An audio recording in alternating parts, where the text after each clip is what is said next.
What up, YouTube? This is Strydent. I'm doing a toy review on the Pursuit of Cobra Wave 3 Duke and Beachhead.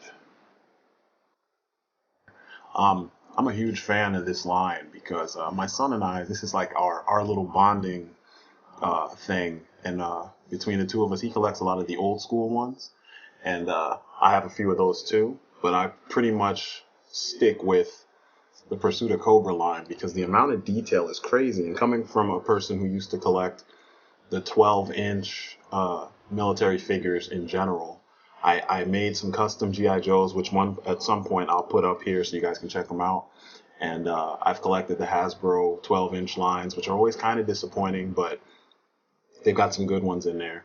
But I was big into, these kind of the 1/6 scale figures. And these figures somehow managed to capture the customization and the detail of those figures, but in 3 3/4 size.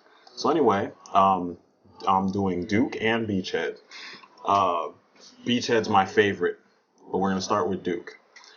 This Duke figure is pretty awesome. I actually picked him up when I picked up Snake Eyes. We saw him at Target.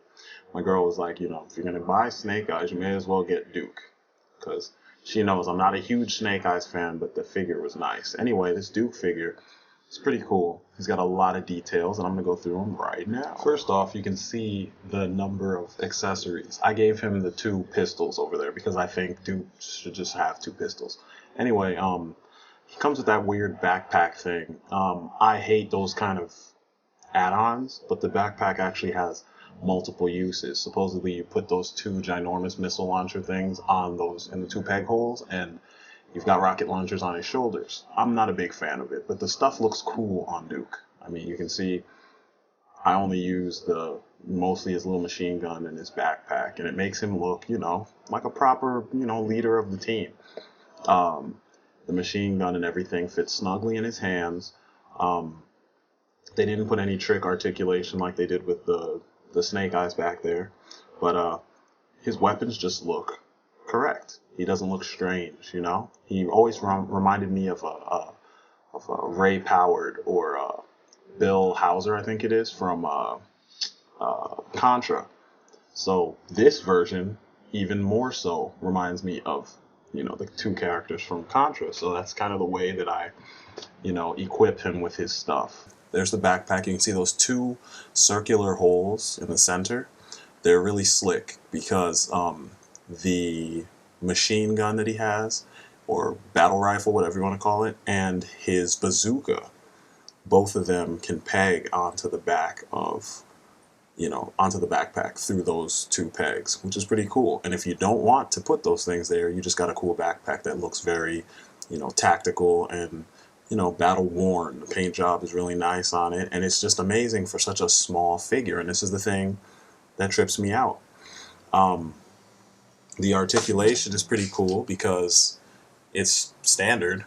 I don't need to show you that his head can turn around 360 degrees and all that kind of stuff, because we don't do that here. But as you can see, he can hold his weapons properly. And I mean, that just looks proper. It reminds me of something straight up from Contra.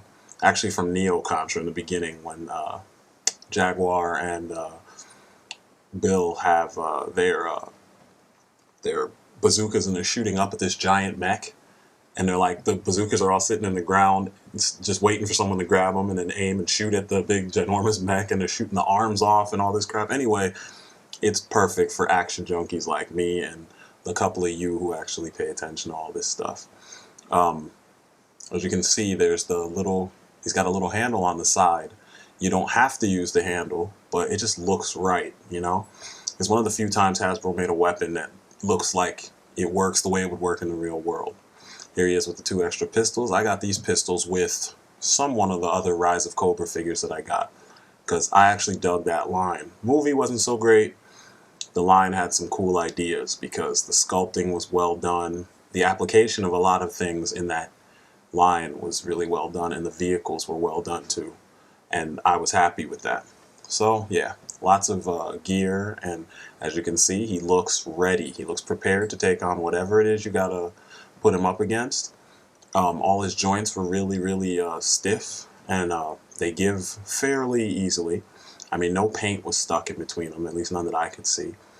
And I mean, there you have your a proper leader for your GI Joe team. And what's cool about it is, the original, let me see, Pursuit of Cobra or Rise of Cobra stuff. He was wearing black, and there was one where he had like city, what do they call that? Urban camo pants, but the black top. Now he's finally wearing that beige and olive green looking, BDUs with armor on top. So he looks more reminiscent of the Real American Hero Duke from when most of us were kids in the 80s. So there you go. There's Duke in his heroic glory. And, for $7, I mean, this is a lot of figure. And if you already collect Joes, there's a lot of things you can get to, just to add to it. Like I showed you with the pistols or whatever. I mean, you guys know this stuff. You're collectors. So, definitely a 10 out of 10. Pick him up if you see him. Now on to Beachhead. Beachhead is my all-time favorite Joe of everything, period. He's just the most badass Joe to me. And this version completely sets that up off the charts. And you can see I gave him that huge shoddy sniper rifle thing at the very bottom. It just looked like something he would use. But everything else is what comes with him stock. First off, the jacket. This tack vest is ridiculous. The knives, the binoculars, all the pockets, the tear gas grenades, everything. All the detail on this figure is amazing. And once again, I think I got this one for $6 because this was when they first came out. I saw them at Target. I was like, yoink, you're going home. And here's a better picture where you can see a little bit more. I mean, they were not messing around with this detail. He looks 100% tactical. And I think his field of, or area of specialty is urban warfare. And you can tell just by looking at him. He's got all kinds of close quarters weapons, obviously like knives. He's got his submachine guns. I gave him some extra pistols because I figured those would make sense. But there's the other set of the other knife. You can see it's got extra magazines or clips for those of you who don't know. He's got the tear gas on the right-hand side or smoke grenades. He's just ready. And it's crazy too because essentially his nemesis would be Alley Viper, who leads or who's supposed to be in this line the Cobras that are used, mostly in the city. They're like the SWAT team for Cobra, essentially.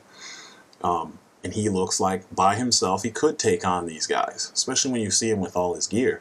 Now there's some parts that I didn't like, but I always take off the things I don't like and just throw them in my bag of stuff. And I have a humongous box of stuff that I've accumulated over the years.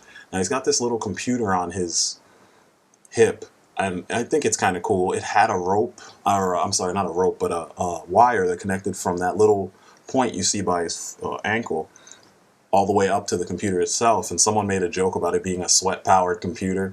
I thought the wire got in the way. They could have sculpted that on his leg, but as you can see, you can just take it off. The flippers. A lot of people reviewed this figure and had no idea what the hell these things were. Now, there are waterways in cities. So, if you collect 12-inch figures, especially the good ones from like Dragon or Blue Box or Hot Toys, a lot of them come with these things, especially SWAT and like any urban infantry type characters. It's awesome that they gave him that. So now you can see him with his, assault rifles. He just looks like he's ready to take care of business, and that's the way I've always seen him ever since the movie. If he's training Joes, he should be like top notch on top of his shit, I don't know what else there is to say about some of this stuff. I mean, he just was a top notch figure. All the knives are removable.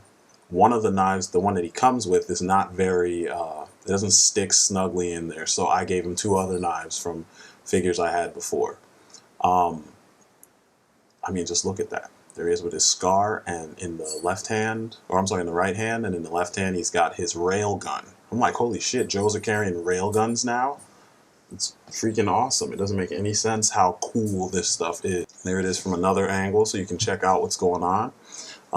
You see the detail on the guns. I mean, they never fail to impress with detail on these guns. I mean, there's a handful of old guns from like the 80s and 90s that were kind of meh, But in recent years, it seems like they've been doing their thing. They didn't disappoint in any area. So if, you know, for $7, even $10, this figure is worth picking up. There he is with his submachine guns.